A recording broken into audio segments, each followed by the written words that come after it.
O trabalho escravizado tem uma história longa e complexa, manifestando-se de diferentes formas em diversas temporalidades e regiões do mundo.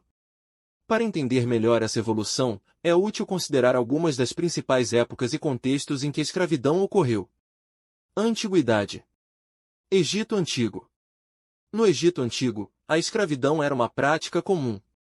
Escravos eram frequentemente prisioneiros de guerra ou pessoas endividadas. Eles trabalhavam em grandes projetos de construção, como pirâmides, bem como em tarefas domésticas e agrícolas. Grécia e Roma Antiga. Na Grécia e Roma, a escravidão era uma parte fundamental da economia e da sociedade. Escravos trabalhavam em minas, plantações, casas de ricos e até mesmo como professores e médicos.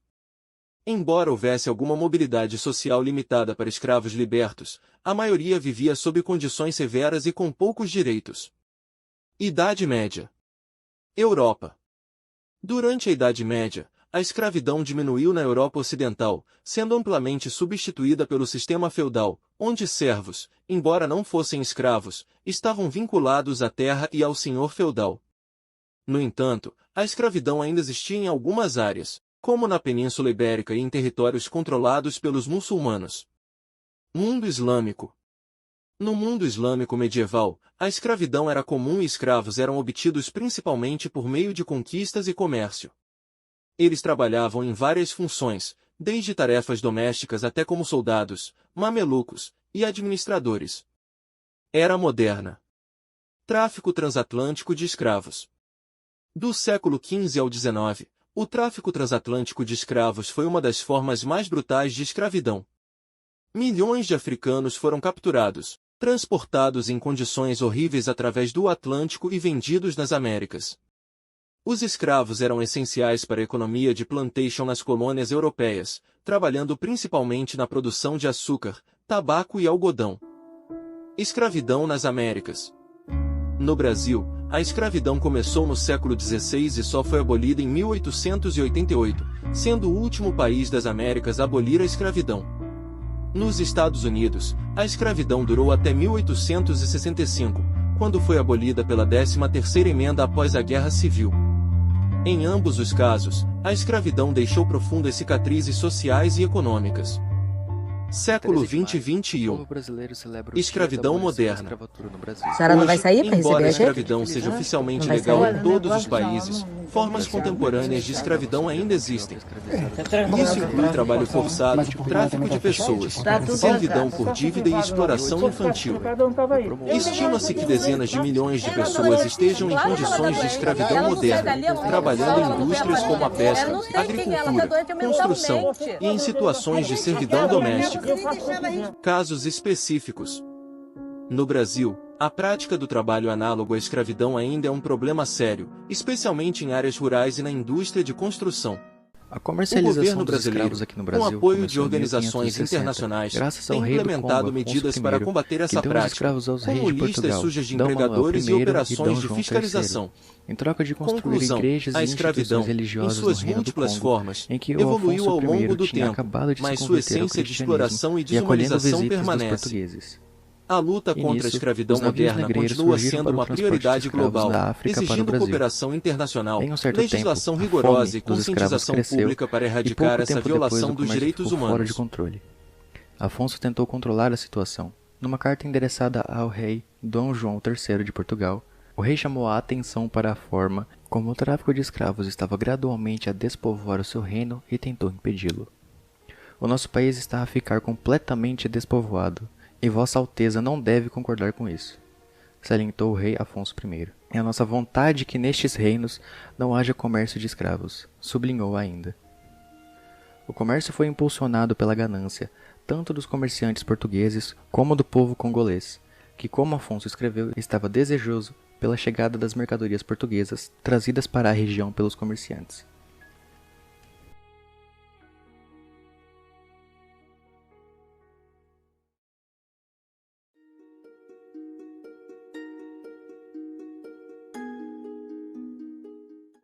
Os indígenas também foram escravizados, mas nesta época já tinha sido aprovada uma lei que abolia a escravidão.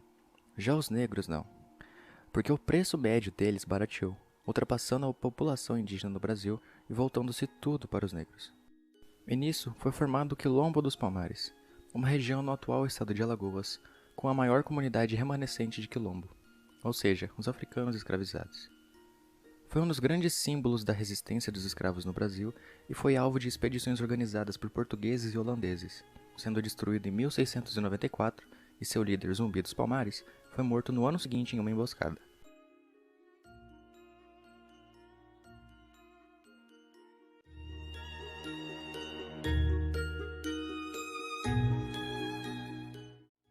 Na Inglaterra, em 1807, lá foi abolida a escravidão, e em agosto de 1845 foi criada a Lei Bill Aberdeen, que concedia direitos à Marinha Real Britânica de atuar de maneira rígida contra o tráfico negreiro, que trazia milhares de africanos para o Brasil anualmente. Essa medida drástica foi tomada pela Inglaterra contra a falta de iniciativas do governo brasileiro em pôr fim ao tráfico de escravos. Infelizmente, ainda havia navios negreiros ilegais trazidos pelos portugueses, e alguns deles eram repreendidos. Uma curiosidade sobre é que para não ter um navio apreendido e destruído pela Marinha Britânica, muitos comandantes jogavam os africanos ao mar, e com isso descaracterizavam o navio como negreiro. Em 1850 foi criada a Lei Eusébio de Queiroz, a abolição do tráfico de escravos, e, sequentemente, em 1871, foi sancionada a Lei do Ventre Livre, visando que todos os filhos negros que nasceram após a lei entrar em vigor seriam libertados. E em 1888 foi criada a Lei Áurea, a abolição definitiva da escravatura no Brasil, que até o Machado de Assis comemorou.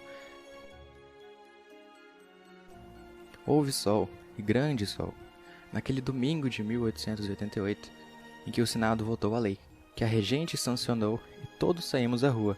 Todos respiravam felicidade, tudo era delírio.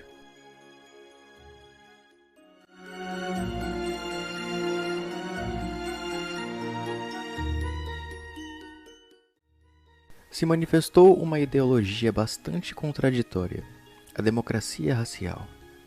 Um fato importante que prova isso acontece que o Brasil, neste tempo, estava em busca de imigrantes, principalmente para trabalhar em lavouras de café.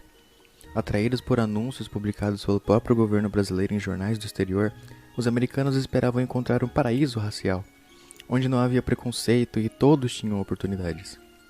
Mas quando o governo brasileiro ficou sabendo que esse grupo de imigrantes era formado por pessoas negras, houve uma mobilização para impedir a sua entrada no país, e o assunto passou a dominar debates na imprensa e no Congresso.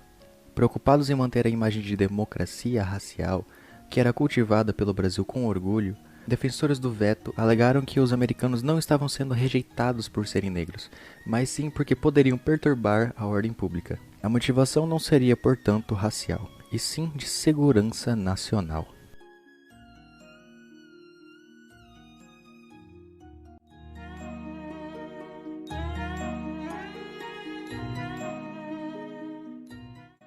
Por mais que a escravidão foi abolida há 136 anos atrás, ainda há trabalhos que são visivelmente semelhantes à escravidão, como os empregados trabalharem por muito mais horas sem parar e recebendo um salário precário, ou até mesmo sem receber. Isso se chama trabalho escravo contemporâneo ou escravidão moderna. E, infelizmente, Minas Gerais é o estado com mais trabalhadores semelhante à escravidão atualmente. Negra de 46 anos e que desde os 8 anos de idade vivia em condições análogas à escravidão.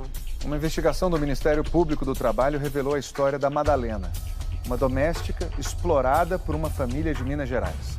Ela não recebia salário, não tinha direitos e vivia reclusa sob a vigilância dos patrões. A pior coisa que me aconteceu, eu me lembro, eu estava molando uma foice e eu reclamei que não tinha uma merenda para a gente, merendar antes de sair. E aí ele foi e me disse assim: se tu tá olhando o meu chiqueiro de porco? Eu digo, eu tô. Ele disse: esse porco tem mais valor do que vocês aqui dentro. Estava trabalhando, não tinha o conhecimento que eu estava sendo escravizado. Nós sabíamos que o trabalho era ruim, mas não sabia que existia outra solução.